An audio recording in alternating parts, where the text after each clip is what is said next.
So if you're anything like me, you love melee builds. There's something about jumping into a game and man fighting enemies head to head, and in this video I'm going to be showing you my Banishing Brawler build.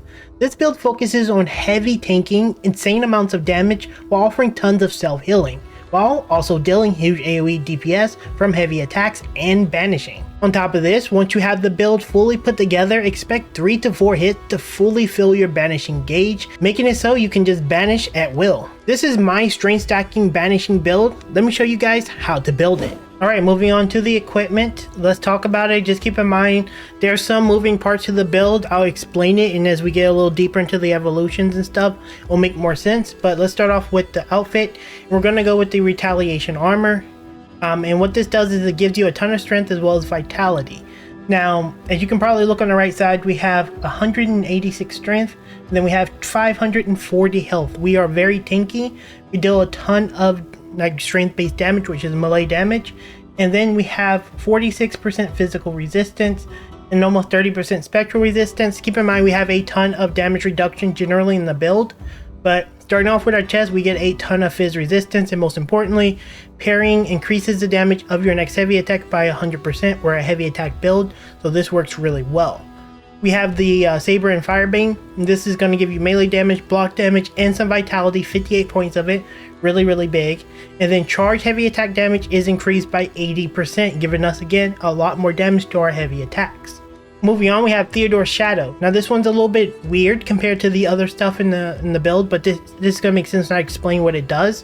When rifle shoots, it basically consumes 30 spirit and it knocks the enemy down. The point of this is we want to be a low spirit build, essentially a low life build for Antea, and we're going to have some parts come up that make sense, but this is what we're using.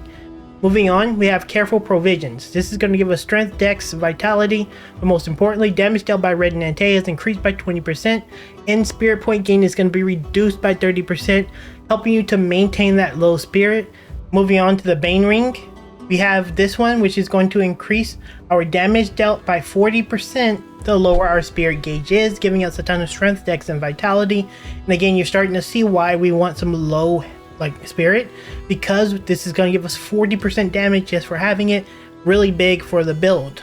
Moving on, we have Red Goddess, and Red Goddess is going to give us manifestation damages increased by 100%, but the cooldown is also increased by 100%. Ton of vitality as well, but let me go into the evolution really quickly just to show you why this is important. We're going to cover the evolution, but I do want to single out these two things. So first, we have Waiting Stance. Damage taken is reduced by 5% for each manifestation and cooldown, meaning we can get up to 15% damage reduction as long as Antea uses her skills, so this is really synergistic to that.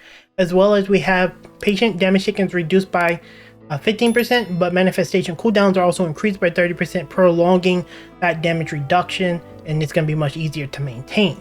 So with that in itself, that's already 30% DR plus our 46% fizz resistance, as well as our 29% spectral resistance, making us a very tanky boy. Moving on, we have our wristband, which is going to be Bridge of Artemis. Defeating an enemy with Antea increases the attack of your, the damage of your next heavy attack by 150%. We don't care about this one too much, but it's the best thing to our build, and most importantly, obviously, it has 26 strength on it and 34 vitality, making us very tanky and deal a lot of damage. Finally, for the amulet, we have the Spirit Pick. Damage dealt by Antea in red is increased by 20% the lower the spirit gauge. You're starting to see a lot of synergies here, right? And the vitality is crazy on this item. Strength is 14, dex is 14, that's okay, but tons of vitality. One thing to point out, you can go with Wind Chimes, but the problem with this one is going to reduce the healing that you get. And this build heals a ton, and that's part of the reason why you can't die on this build, is because it's tanky, has a lot of damage reduction, and whenever you do take damage, you heal a ton. And we're going to go over that in the evolution. So you can use Wind Chimes temporarily, but I would go with Spirit Pick because I think it's fundamentally better for the build. Now for the evolutions, and starting off, we have Pocket of Holding. This is going to increase our decoration charge by 1. Nothing too crazy there. Then we have Powder Keg. Charge heavy attacks, trigger AoE dealing physical damage, so you'll be able to get a little AoE very early on with your attacks. Super good. Right here we have Invigorate. Banishing enemies increase the damage of the next heavy attack by 200%, so it's synergizing really well with your heavy attack. And when we go through the build, you're going to actually get something like 3 heavy hits, you're going to get a full Banisher bar to start banishing things, so it's really insane. We also have resilience. Damage dealt by red is increased up to 15% the higher his health points are, and you're generally going to be high health because you take no damage and you can heal. Very good. Moving on to leap, we have heavy artillery. Charge heavy attack, still 20% increased damage, no brainer there. And then barrier, defeat an enemy with a heavy attack, reduces the net damage taken by 90%. Super good synergy there. Moving on, we only take initiator here. This is going to increase our damage whenever we hit an enemy that is at full life by 30%. We're always hitting with heavy attacks, so we're going to lead with banishing, whatever the case is. This is going to give us a really big hit, and we're just going to kill everything really easy. Down here, we're taking Relentless Spirit. You will have to punch a little bit with Antea to keep her spirit low, so you may as well get that. But over here, we're going to get Clear-Headed. Banishing points gained are increased by 15%, but our decorations is dropped by 1. We're going to fix that with a upgrade later. But the banishing is very important. Plus, we don't take much damage, so it doesn't even matter about the heal anyway. Over in the Outburst Tree, we're going to be taking Kiss of Death. This is going to defeat an enemy, gives you 10 health. Can be the same for Antea. It's going to give her 10 spirit, but you're never killing with her, so it doesn't matter. And then we're taking Draining Banish. Banishing an enemy's restore 20% health, but you lose some of the gain on banishing points. That's irrelevant because you're going to still get enough points in 3 hits anyway. You're going to get 20% of your HP, which is absolutely insane. Down here, we're taking Removal. Banishing deals 50% increased damage to higher the health of the enemy. And this actually synergizes really well with this build, this ability here, which means you get 30% more damage against an enemy. So if you lead with banishing and then you like hit them with full health, that's going to be like 80% increased damage. So really insane. For these 2 sections, we take nothing. So just keep in mind you don't use anything here. Moving on to our Ensnare Tree, we're going to go with Rippling Outburst. This is going to increase our Outburst AoE by 30%. But most importantly, we want Repose, and this is going to basically do the next attack after you parry. It's going to do AoE physical damage. So again, it just helps you with your AoE fizz up time, so really good. And then we already talked about Waiting Stance. Again, for those who are just skipping to the evolution part, damage taken is reduced by 5% for each manifestation on cooldown. If you have 3 manifestations, it's going to be reducing damage by 15%. And this means, because we have a lot of things that makes the cooldown be a little bit longer, I would say really long, you're going to have this up a lot.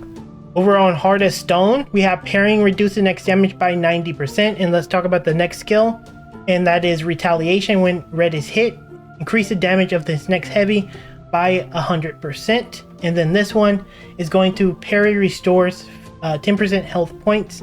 And it's really important that we talk about these all together, because essentially, if it's someone strong, you can parry them, get your health back, and then you take less damage. They can hit you. Since you parry them, it's going to take like less damage, but it's going to give you the retaliation bonus, and then you can just hit them back. And you'll notice whenever I just fight things, I just man fight them. I don't care, because if I parry you, if you just hit me, I just take no damage. And these 3 synergize extremely well with this build. You can always take Crushing Leap, of course, but you need it to like bridge to it. But at the end of the day, the most important thing is just getting the fallback here. Over here, we have Reflex. Damage dealt by red is increased by 20%, but damage is increased by 10% on him. It doesn't matter. We have so much DR, we don't care. And then we take Last Breath. Damage taken by red is reduced by 20% the lower the spirit gauge. The synergy is pretty insane, isn't it? So this easy counteract it, and since we're playing low spirit anyway, we get 10% more DR from this area while getting other benefits, which is just 20% increased damage. It's really, really nice. Now, what I ideally would like to get is Spirit Swathe, or whatever it's called. Damage taken is reduced by 25% while an enemy is affected by Ensnare, and then Ensnare duration is increased by 2 seconds. This is going to just keep them locked down longer. And there's another synergy in the next tree that's going to work really well with this. But we want to bridge over here to Useful Remains, because maximum decorations is increased by 2, but the manifestations cooldowns are increased by another 30%. Making it easier for you to keep your manifestation on cooldown. Very good. Finally, onto the fusion tree, and we'll talk about the ones that I don't have, and the ensnare thing we talked about just a second ago. We have Entangled. Ideally, whenever you get 1 more spirit point that I'm working on now, you will get Entangled, because it'll give you 1 more projectile. This can work against your ensnare, like having your manifestations on cooldown, so you kind of want to use these as much as possible. But they actually works really well with web weaving. which we're going to get again once we get an essence point. And defeating an enemy will that is ensnared is going to put that ensnare on everything else, keeping up your damage reduction whenever you need it, giving you 25% more damage reduction on your already good damage reduction. You don't need to go this heavy in DR. I'm pretty sure you don't need it, but that's another option just to consider for those of you who want it. Ultimately, you want to take Purgatory because this does AoE on your Banisher thing, and it'll like explode and deal AoE damage to them, which gives you more damage, which is really important. You want Salvation. Defeating an enemy with a charged heavy attack refills the banishing gauge. You want Salvation. Defeating an enemy with charged heavy attacks refills the banishing gauge by 15%. Once again, giving you really high banishing gauge uptime. Really powerful. And then we talked about Patient a second ago. It's just going to give you 15% DR at all times, as long as you exist, I guess. And then we have Never Ending. Banishing points are increased by 20%, but red takes 10% more damage. Again, we don't care about DR because we are just gods of war. And that is the overall build for our evolution. And there you have it, guys. That is my heavy hitter Banisher, whatever you want to call it, build. It's just very melee focused. You're a frontlining tank that does insane amounts of damage, and it's very hard to die in this build. I would be shocked if you could die in this build. I put a lot of effort to make sure the build was very tanky and was like respectable in damage. So yeah, hopefully this is what you guys wanted. Down in the comments, let me know what kind of build you would like to see in Banishers Ghost of New Eden. Give me like a theme or whatever, and I will make you a awesome build because I have pretty much every item in the game. With that said, hopefully you guys liked the video. Don't forget to like as well as subscribe to the channel if you like this kind of stuff. And then at the end, I'll have like a little showcase without me talking, just like playing the build so you guys have a little bit of something to look at. Anyway, thank you for watching. See you in the next one, guys. Later.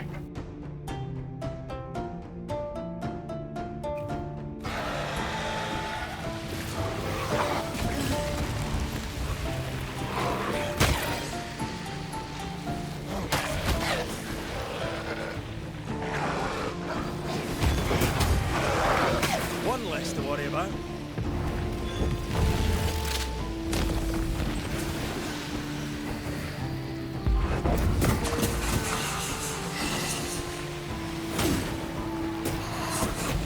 Careful! This bite's not easily chewed.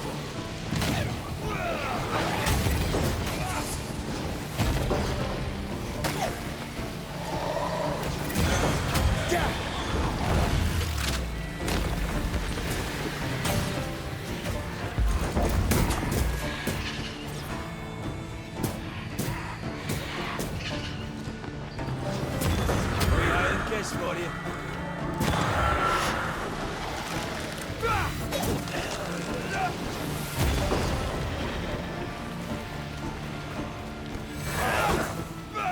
I have another in sight.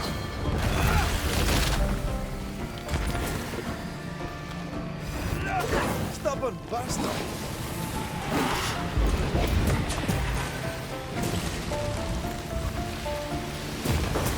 There's more of.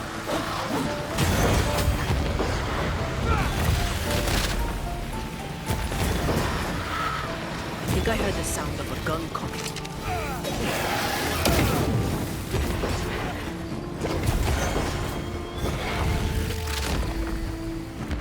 Away with